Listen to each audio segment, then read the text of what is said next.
All right, y'all. It's your boy Ice Starkey. I'm back with this book, The Longest Fight, with Joe Gans.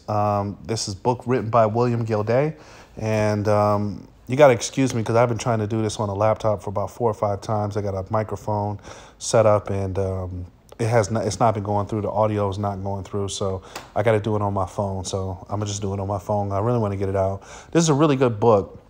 This book details the life of Joe Gans leading up to and after the longest fight of his career, which was the longest fight in history. The fight was a fight to the finish with Oscar battling Nelson. That fight actually went 42 rounds. It was 42 3-minute rounds with 1 minute rest in between rounds. A very, very long time. I know people complain of 15 round fights, but they had fights to the finish back then. And that was it. So it was definitely a brutal fight, and it took a lot out of both fighters. But I definitely want to get into Joe Gans and let you know why I think he's one of the greatest fighters of all time. All right, now Joe Gans actually got his start in the Battle Royale circuit. The Battle Royale circuit is where they had 8, 9, 10, 11, and 12-year-old boys and older blindfolded in the ring, and they would throw punches at each other. This fights usually took place after like saloons and circus events and things like that. They would have a Battle Royale where kids would literally beat each other, and the last person standing would win like $2 or $3 and go about their business. Well, Joe Gans won a couple of those and caught the eye of a boxer who was a trainer and said he wanted to train him, and brought him up through the ranks and brought him up through his career. Now, obviously, you got to understand that Joe Gans, he fought in the late 1800s, early 1900s. So this is a very, very racist time. It's right after Reconstruction, right in the heart of Jim Crow. And so these laws and things like that, it hadn't really started, I believe, but this Reconstruction era was, definitely not a good time to be black. And the discrimination, it wore itself on its sleeve. It definitely was out there in front for plain day. Black fighters at the time were taught to be counterpunchers. And if you look at the game today, a lot of black fighters are counterpunchers, and that's probably what bled on through the sport. Black fighters were taught to not throw the first punch in the fight. They were actually taught to let the white person throw the first punch. They didn't want to throw the first punch because they didn't want to seem aggressive. And they would let the white person throw the punch, and they would slip the punch and come back to counter. And also, if they were outmatched, right? And so if they were outclassing the white fighter, they would essentially have to carry the white fighter to the end of the fight because they didn't want to look like they were destroying the fighter and beating them down and tearing them up, because it would look bad for the black fighter who was trying to get other fights in the future and try to fight other fighters. They didn't want you beating up on white fighters. And a lot of white fighters didn't want to fight black fighters either. They would draw the color line. They would say, I'm not going to fight a black.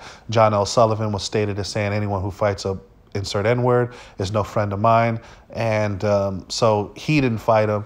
And a lot of people would draw the color line, but a lot of it was bullshit. They just drew the color line because they didn't want to run up against Joe Gans. They didn't want to run up against him because they knew they couldn't beat him. And so they would hurry up and draw that color line. And it added for a bit of protection. So another thing that he did that was great was he actually fought 2 people in one night. He beat a guy in 3, and then one of the guys stood up in the crowd and said, hey, I think I can lick you.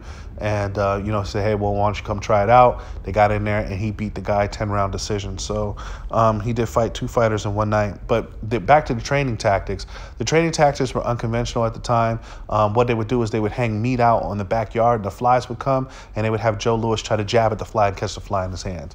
I'm sorry, Joe Gans.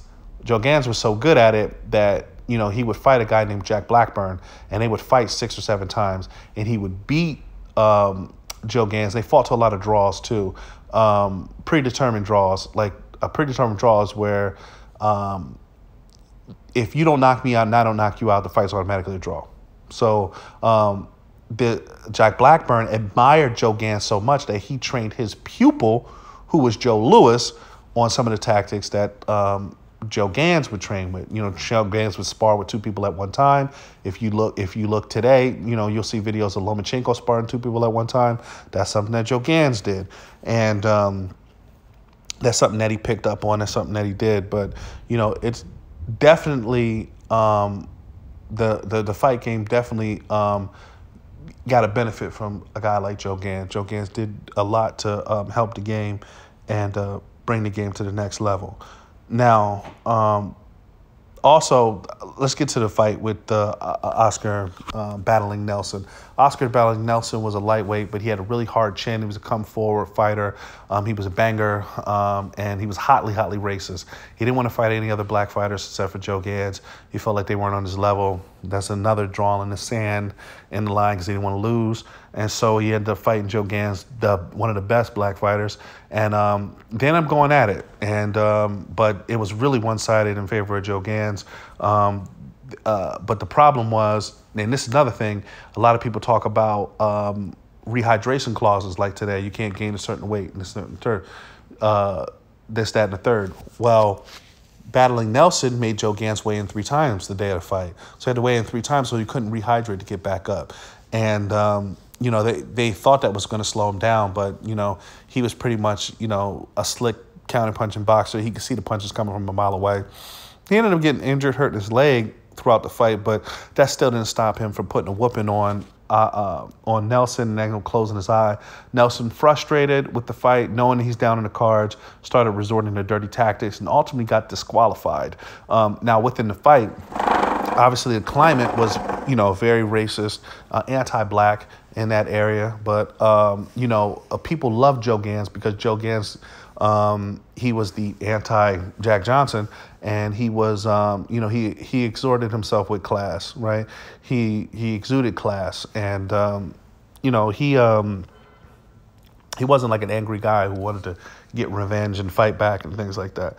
And so a lot of people praised him because of that. Now, it didn't stop the race riot because, you know, after Nelson was disqualified, there were about 2,000 people that got assaulted and beat up due to the fact that Joe Gans had won due to disqualification. But it, you know, a lot of people liked Joe Gans. And, you know, Joe Gans was a smart class act. Joe Gans used to idolize a fighter by the name of Bob Fitzsimmons. Bob Fitzsimmons was a British fighter who went from lightweight to heavyweight and won championships in those divisions. He actually won the heavyweight championship at 158 pounds, probably the lightest fighter to ever win the heavyweight championship. One of the greatest fighters of all time as well. And I'll be reading a book on him called Lanky Bob. He was ahead of his time in his thinking. He was very crafty and smart. He believed that black fighters should fight white fighters because he wanted to know who the true champion was. He was very skilled in the Queensberry rule, and he definitely was schooled. And he actually got to he actually met Gans, and that was one of the highlights of Gans' life. He got to meet his idol, and they got to teach him some things about boxing and help him, you know, with his career. Some of the things they learned about countering, keeping his balance, using his jab, that helped him later on in his career, and, you know, showed him some tricks that, you know, he was able to do that helped him further his career. So the book is a really good book because it's not only about boxing, it's about race at the time, and you definitely need to get yourself a history in the context of it, and you'll see why a lot of these fighters fought the way they fought and how many fights they fought and things like that. You know, people will talk about O's and undefeated, but you got to remember at the time when he was fighting, they had things like, you know, mandatory draws. They had, you know, Joe Gans had to throw a couple fights to white fighters because, you know, they didn't want the white fighters to lose to a black guy. And there also were newspaper decisions where you would fight the fight and the newspaper would declare the winner. And of course, if you go into somebody's hometown and you're fighting a white fighter and the fighter just lances on his feet, the newspaper is going to declare him the winner. You're going to get the L. So a lot of those fights, and he had a lot of unrecorded fights too. So a lot of those fights, you know, they went his way, but sometimes, you know, they didn't go his way. But, you know, that doesn't take away from how great he was as a champion. It's a shame that a lot of people don't know much about him. A lot of the reasons why people don't know much about him is because of Jack Johnson. He was blossoming toward the end of Gans' career. They were good friends, and he would give Jack Johnson tips. But the problem was people hated Jack Johnson so much that when his career was over, they tried to erase the black history from boxing. And they tried to get all the black people out, Sam Langford and all of them. They tried to get them out of there because they hated Jack Johnson so much. He was a brash guy. He flaunted. He wasn't the type of guy to carry a white guy, and he wasn't the guy to let the white guy throw the first punch. He throws the first punch. He knocks the white guy out. He beats him and destroys him. And so within that, it's a shame you don't really get to.